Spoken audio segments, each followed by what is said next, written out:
نبئ عبادي أني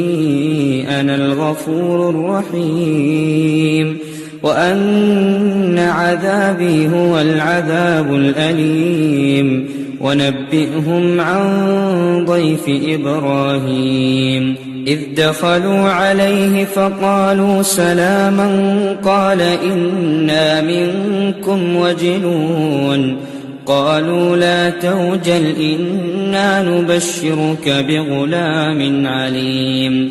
قال أبشرتموني على أن مسني الكبر فبم تبشرون قالوا بشرناك بالحق فلا تكن من القانطين قال ومن يقنط من رحمة ربه